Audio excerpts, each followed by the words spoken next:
Good morning. This is the Innovation Conversation. And Tom Furphy, this is not just the Innovation Conversation, it's our last Innovation Conversation of 2021. Aw. I know. It's like, where did the year go? Oh my gosh. It's unbelievable.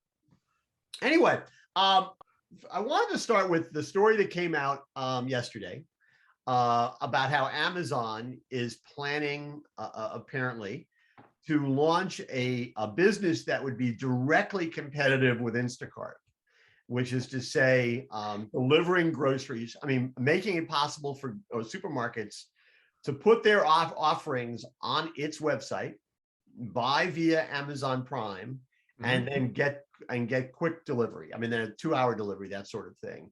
And basically saying, you don't need Instacart, you can work through us. I mean, I know I get accused of being an Amazon fanboy with some legitimacy, but man, that seems, I mean, if I'm a supermarket retailer, that seems every bit as a bad an idea as it is to work with Instacart. Yeah, Right? I mean, every bit is bad, right? If not worse. I mean, because Amazon has already declared that they're in competition with you, grocer, right? With obviously with the Whole Foods ownership, the development of their fresh stores, and their fresh service. So they're clearly already competing with these guys, and so to add that service, yeah, I mean, it's worse. Amazon is already where people fear Instacart may be going. Right. And so Amazon's already there. So yeah, I think it would be absolutely be a risky proposition for another retailer. I understand why Amazon's doing it, but you'd have to go in with your eyes wide open as another retailer for sure.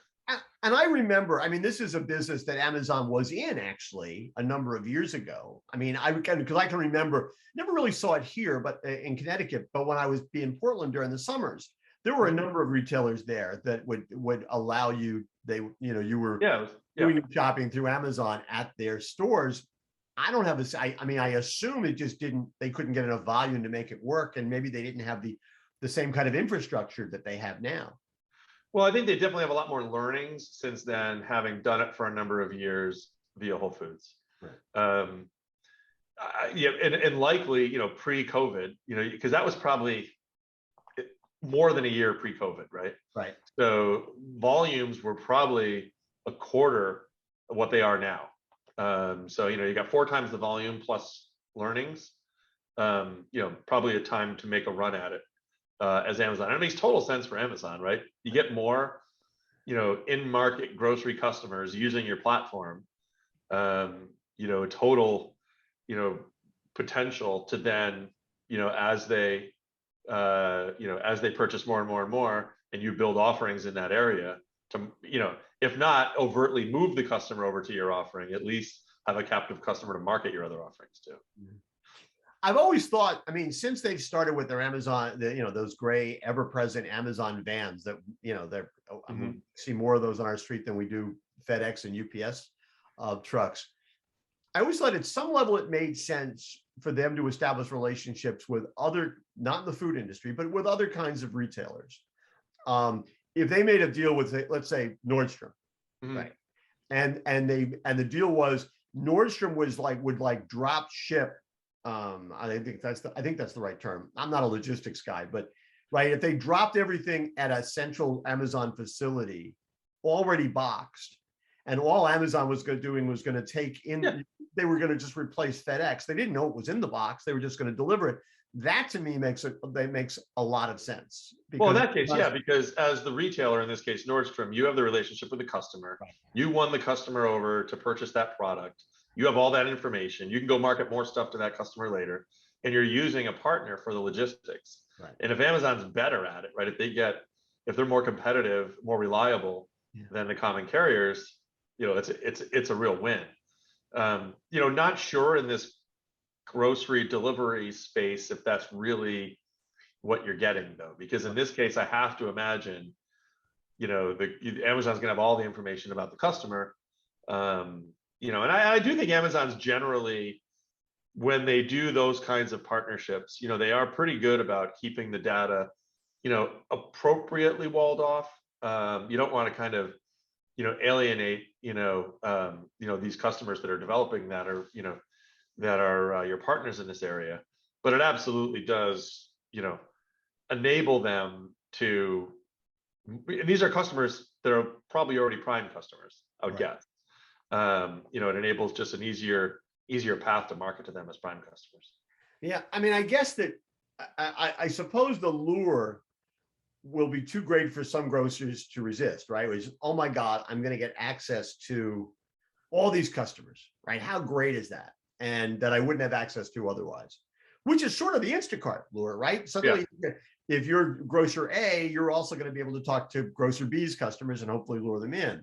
The problem, of course, as I keep, and you keep arguing, which is the potential is there that grocer Z, which doesn't exist now, which is Instacart, is suddenly going to come in and steal all those customers. Right. But I just have to, this strikes me as the typical sort of like Trojan horse. Absolutely. Right. Yes. And as you said, as I think you said in your email to me yesterday when we first communicated about this, which was that there seem to be a lot of Trojan horses galloping in the same direction. It's like a stampede. And it'll be interesting to see, I mean, how many retailers decide that this is a good idea. As a retailer, you got to focus on what is important to you, what's differentiating to you. Right. And I get that, like, the logistics leg of e-commerce, it's hard for that to be differentiating to you. Right. But I would say, find a partner that's what they do. Right. That they're not going to compete for the core value proposition that you're delivering your customer. And clearly Amazon does compete for that value proposition already. So you just have to go in with your eyes wide open, recognizing that, you're definitely creating a vulnerability by letting them in. Yeah. I want to talk about differentiation in a second, but before we do, I have a question that you're sort of uniquely positioned to answer because of your experience at Amazon, which is, so Amazon had the case over the weekend where this warehouse in Illinois gets just destroyed by this tornado. And I know, I mean, 6 people die, so I don't want to make it just about business, but I have a business question, which is, I would assume that Amazon has the ability, because of all the data it has and how granular it is, to pretty much instantly know what product in that warehouse got destroyed, right? For sure. Right. Yeah, it would absolutely know that.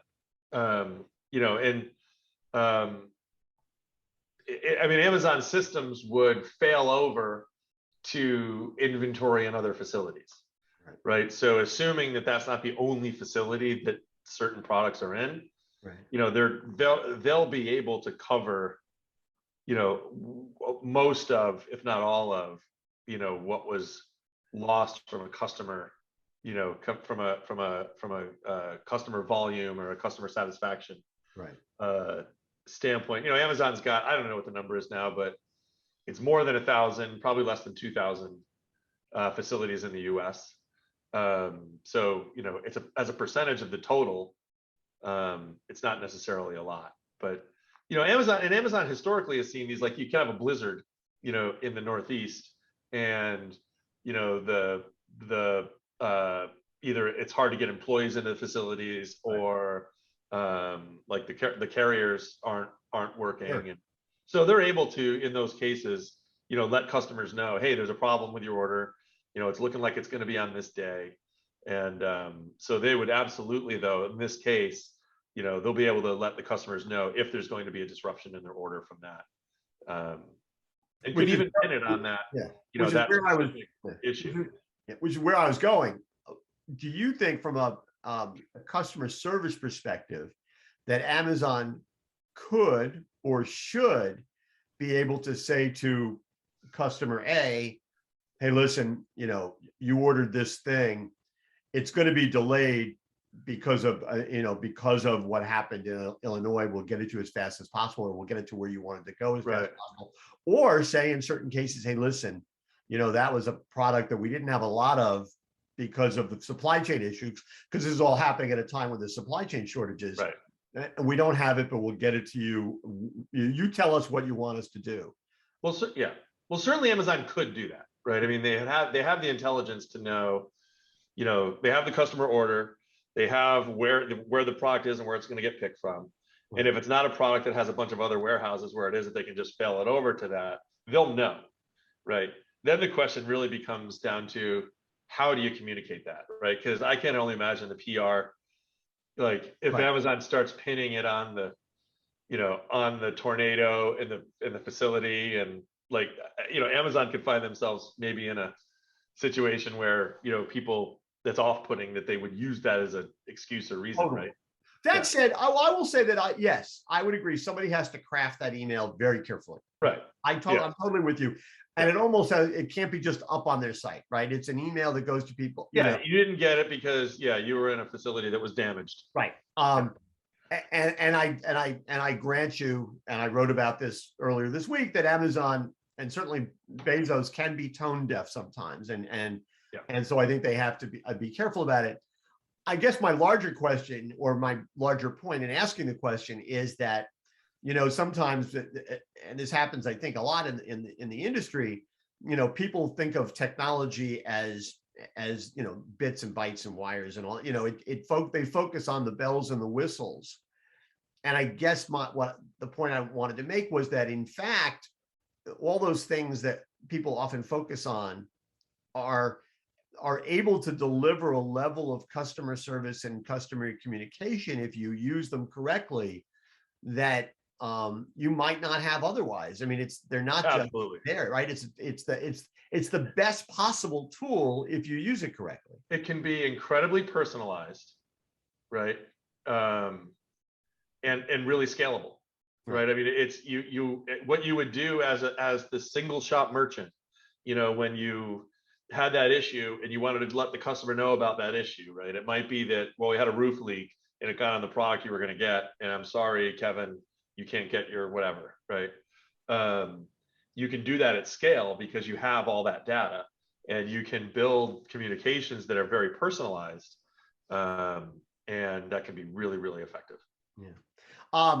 I bring that up in part because it leads me into the next thing I want to talk about, which is as we end the year, one of your companies, Replenium, has got is ending the year on a really positive note, because Albertsons just announced that they're going to start using Replenium in some stores in certain markets, with the goal of rolling it out chain wide. So Albertsons is now going to be in the auto replenishment business. They're calling it Schedule and Save, but very much along the lines of what Amazon has done so successfully with Subscribe and Save. Yeah. I think we launched Subscribe and Save at Amazon in May of 2007. And here we are 14 and a half years later. And the next, this is the next kind of large retailer to offer this kind of capability. And, auto replenishment is, however the retailer brands it, right? It is so much more than good old Subscribe and Save. Although good old Subscribe and Save, even today at Amazon, it's, I think we estimate it's well over a $20 billion business, just the subscription part of CPG at Amazon, which would probably put it up there in the top 10 CPG retailers in the US, just on Subscribe and Save. Which means that in a lot of categories and for a lot of products, Subscribe and Save probably represents, a significant portion of the volume they're doing through Amazon. Oh, absolutely. Yeah. Oh, yeah, for sure. So it's great. Yeah, we're excited. We're excited for Albertsons to roll it out. We're in 120 stores on the West Coast now, and we're getting the program going, getting it rolling, getting customers using it. Generating, all the metrics and everything you want to generate on it, and then we're excited to be able to work with Albertsons team to roll out nationwide in 22. So I would point out to any morning newsbeat reader, or in this case viewer, who says, "Well, wait a minute, why are you hyping Tom's business?" A, I'll hype anything I want to hype, and B, but But in fact, I mean, while I've known you for 20 years, um, I was talking about subscribe. I mean, long before while you were at Amazon, long before you left Amazon, and Oh yeah. basically the team that created Subscribe and Save at Amazon has created Replenium, led by you. But I mean, I was writing in probably 2007 because I was an early adopter, that it was an enormous competitive advantage in that it keeps you both locked into certain brands as well as locked into Amazon. So I was saying that 14 years ago, probably saying, how come nobody's doing it? Else is doing it. The Amazon's going to use this to its advantage, which it has. Totally. But I also think beyond the auto replenishment piece of it, which by itself it has an enormous capability. It also, it seems to me, helps a retailer rethink the shape and size and functionality of traditional brick and mortar stores. If you think to yourself that, well, wait a minute, basically Subscribe and Save, or in this case, Schedule and Save, is more focused on consumer packaged goods, right? There's fresh in there, but more for consumer packaged goods, which is to say, except for private label, undifferentiated product, the same product everybody else has. If you can convert a significant portion of your customer base to an auto replenishment model, it allows you to use your physical real estate in a very different, both very different and completely differentiating ways. Well, you know, I mean, the Subscribe and Save, old school Subscribe and Save at Amazon was absolutely transformational, and what it did for Amazon's business, what it did for the customer base, what it did for Amazon's relationships with manufacturers, right? What it did, frankly, for manufacturers' relationships with their end customer, right? And, you know, enabling that value to be created for that customer that says, I want to be loyal to your products. It enables so much more transformational benefit in a traditional brick and mortar kind of new generation e-com environment. And that's one of the things that we were most excited about in developing this. Like, we knew in developing Replenium that it was going to take years first to develop, and it did. But then we said, it's going to take a little time for the market to embrace it. It's an entire case study can be done around why it's taken the market so long to embrace it. But it is, I mean, it enables the capability that enables for the customer of just taking care of those routine purchases, just like having something on bill pay, just knowing it's taken care of for you and you don't have to worry about it, the stress that it lowers, wonderful from a customer value proposition standpoint. It lets the customer then focus on what is differentiating, right? Go and discovering new products and services, spending more time in the perimeter.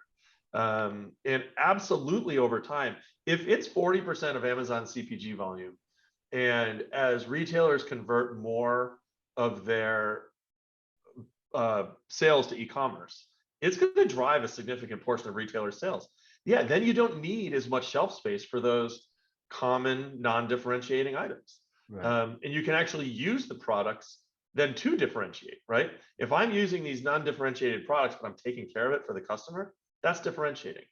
And it enables all kinds of goodness around additional merchandising opportunities, better ways to use the space, better labor management, all kinds of inventory management, all kinds of good things. So, we're excited about where it can go. I think we are seeing that forward-thinking retailers, are seeing the many ways that this innovation, there's lots of innovations out there, right?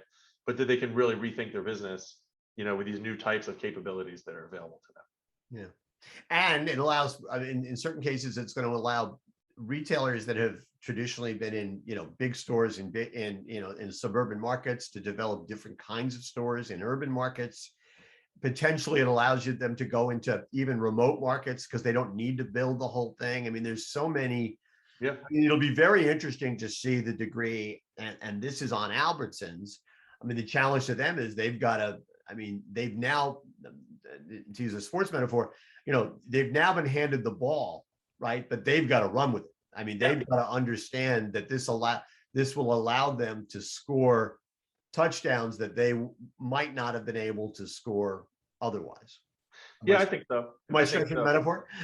No, I think it's a good metaphor. And, they're the first big retailer to grab the ball. Right. And they're the first big retailer playing on the field. It's kind of a new field, right? I mean, Amazon, .com package delivery via common carrier, that's kind of the old model, which is obviously very big and good. But this new model of, having stores and, having a full assortment and being in market, it's a new field to be carrying this ball on. And, I give Albertsons a ton of credit for leaning in here. And, we're excited, really excited for what Albertsons is going to be doing with it. I think it's going to be really cool.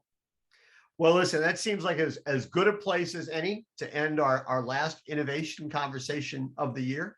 I hope you have a great holiday. Thank you, Kevin. You too, and everybody out there. Have a great holiday. And we'll see you all in January. Thanks, everybody. Thanks, everyone.